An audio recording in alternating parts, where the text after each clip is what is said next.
Crónicas, pues el concepto de modernidad prácticamente se lo debemos a dos grandes naciones, Estados Unidos y el Reino Unido. Podemos argumentar, podemos no estar de acuerdo, pero ciertamente mucho de lo que conocemos de concepto de modernidad vienen del liderazgo de Estados Unidos y del Reino Unido. ¿Qué ha pasado en los últimos años?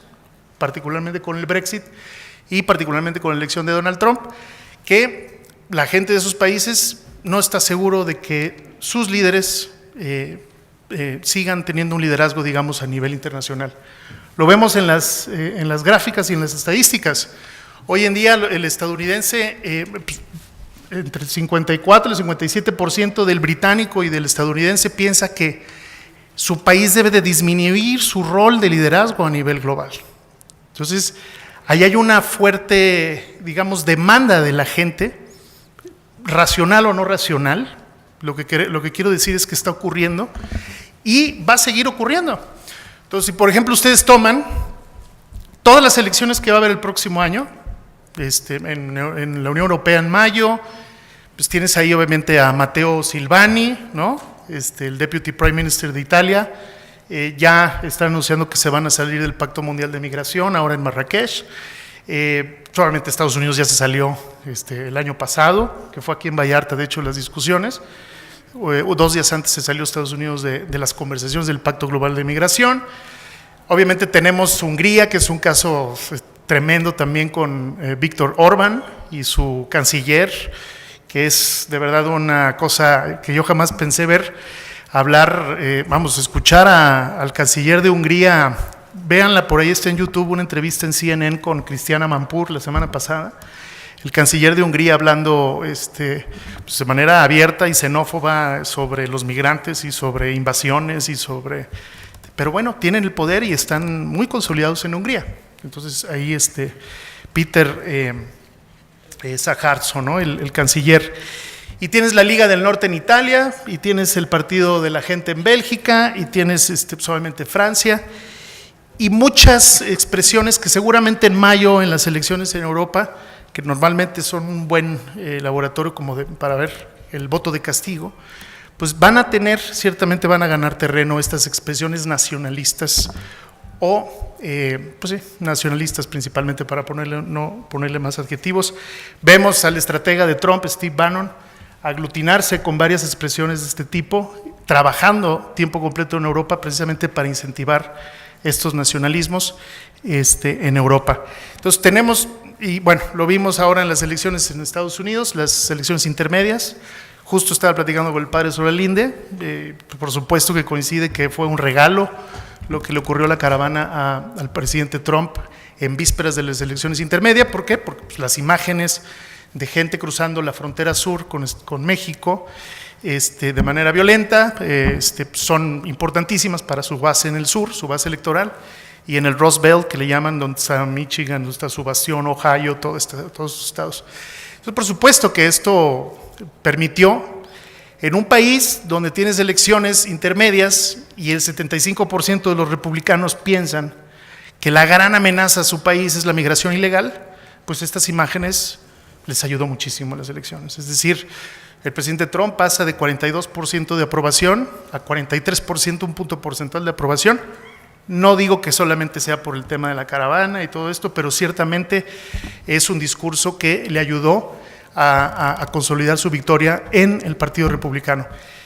Por ejemplo, ustedes van a ver, 30 de octubre, pues prácticamente unos días antes de las elecciones intermedias, Trump comienza con un discurso sobre quitarle el derecho de nacionalidad por nacimiento a las personas que lleguen a nacer en Estados Unidos. Una cosa, obviamente, pues tremenda, pero pues obviamente le estaba hablando a su base electoral, y ese es el tipo de discursos que pues permitieron un poco consolidar esta base y tener los resultados ahora en las elecciones intermedias. Pero si nos vamos, y otra vez quiero ampliar, no nada más hablar de Estados Unidos y Europa, pero si nos vamos a Turquía, pues digamos esta confrontación entre nacionalismos e internacionalistas, pues sigue siendo fuerte. Es un proceso muy similar que se vivió con el Brexit y se vivió con Estados Unidos. Te vas a Turquía, pues Erdogan pues, lo apoyan principalmente los turcos negros que le llaman, que son de áreas rurales, y la oposición pues está con los turcos blancos que son más seculares y son más internacionalistas. Si te vas a Tailandia, hay un mismo fenómeno con los rojos, que están en las zonas rurales, y los que están en Bangkok, que son los amarillos. Pero si te vas a India, por ejemplo, estoy hablando de los países donde vamos a tener elecciones el próximo año, Narendra Modi también tiene él empezó con un nacionalismo hindú muy fuerte, con ciertas aperturas de mercado, pero ya está empezando con prácticas proteccionistas. ¿Por qué? Porque tiene la presión de las elecciones, entonces tiene que enarbolar un discurso mucho más proteccionista, ¿no? Si te vas también a otros países como Sudáfrica, donde Cyril Ramaphosa, el presidente, pues es un hombre de negocios, pero donde la principal oposición a Cyril, pues es el movimiento de los guerreros por la libertad económica, que son quienes principalmente están demandando expropiación de tierras a los blancos sin compensación. Entonces, les digo todo esto porque son fenómenos y yo creo que de las grandes historias que vamos a ver en política internacional en las próximas elecciones en el mundo, tiene que ver con esta discusión de sociedades abiertas, sociedades cerradas, nacionalismos versus multilateralismos. Entonces, sí quería un poco extender esta parte porque hay que entender este contexto nuevo, donde el tema de la doble nacionalidad y las migraciones pues son principales objetivos de oposiciones, ¿no? Aquí es un poco más de lo mismo, de qué piensan los norteamericanos sobre el global engagement, si Estados Unidos debería de participar o no, o hasta qué punto. Ahí está. Y bueno, una realidad, el tema de las minorías en Estados Unidos, pues por supuesto que son, digamos, estas últimas patadas de ahogado, porque la demografía pues, prácticamente está cambiando radicalmente en los Estados Unidos.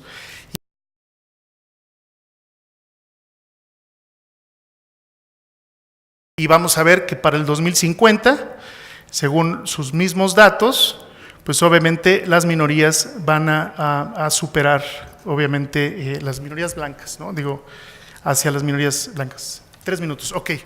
Seguimos, la que sigue, por favor. Entonces, esto representa es el tema del globalismo. La que sigue, por favor. Bueno, políticas nacionales de ciudadanía múltiple. Miren, pues obviamente aquí hay muchos países en el mundo que la tienen, hay algunos con restricciones. La que sigue. Y bueno, pues ya se había comentado aquí, o sea, la sobredimensión del miedo, ¿no? La gente, uno de los principales argumentos era, bueno, pues es que la traición, la lealtad, a qué país le eres leal o no, pues obviamente pues fue sobredimensionado. Lo vimos, por ejemplo, en el caso de la Guerra Fría, no hubo ni un solo caso de espionaje que implicara a alguien que tuviera ¿no? esa doble nacionalidad, ¿no? Y ya lo comentó también el doctor Natividad, pues el tema de la baja probabilidad de los conflictos, la relativa paz global que hemos tenido en los últimos años, y bueno, pues también algunos otros datos sobre, por ejemplo, la política contra terrorismo, pues obviamente ni en esos casos la doble nacionalidad ha sido un tema de preocupación para Estados Unidos, ¿no? La que sigue, por favor. Razones del incremento de la múltiple nacionalidad, pues ya lo comentamos también, lazos familiares, migración, la profesionalización de las Fuerzas Armadas. Mucha de la gente que optaba por otra nacionalidad, pues también era para evitar el servicio militar, o evitar ser ciudadanos de segunda. Por ejemplo, en Turquía, pues a los judíos se les decía, bueno, pues sobre todo con Mustafa, pues sí, tú puedes seguir quedándote en Turquía, pero vas a tener que hacer 4 años de servicio militar, por el simple hecho de ser judío.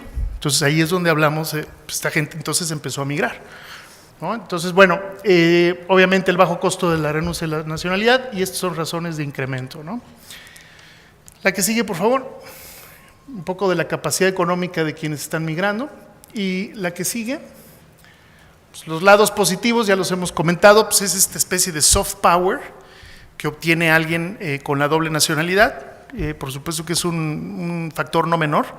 Ahí están las declaraciones de la senadora francesa, que dice, bueno, pues yo tengo 2.5 millones de franceses en el mundo, pues por supuesto que me ayuda a llevar un mensaje sobre Francia y los intereses de Francia, ¿no? Entonces, la que sigue, por favor. Comentarios finales. Bueno, inicié diciendo la migración, pues es un acto individual de libertad que va a seguir ocurriendo, que no es un fenómeno exclusivamente de México y de América Latina, es global. ¿Cuál es el tema? Pues principalmente en el contexto en el que se están dando estas migraciones, el contexto del discurso nacionalista llevado a un extremo, que es lo preocupante, que es lo que divide, que es lo que genera, a final de cuentas, pues este tipo de fortalezas que están queriendo crear alrededor del mundo. ¿Qué abogaría yo? Bueno, pues no a perder, no es un tema de identidad, de que pierdas la identidad de un país o de otro, sino que te generes una identidad global en la cual tú permitas que, pues, juntos ataquemos problemas globales, cambio climático, guerra nuclear, tecnologías disruptivas. Es decir, no es un asunto de nacionalidades, pienso yo, sobre todo los retos globales, sino asumirse más como ciudadano, no quiero decir ciudadano, sino como parte de una humanidad que tiene que proteger tanto a su planeta como a los grandes problemas que tenemos que enfrentar juntos. Es decir, yo no veo un solo país o un bloque de países realmente enfrentando con éxito el tema del cambio climático, por ejemplo. Es uno de los principales también acuerdos de los que ya salió la administración Trump. Entonces, abogar un poco por el multilateralismo, por la identidad, digamos, global, y agradecerles mucho por su presencia. Gracias.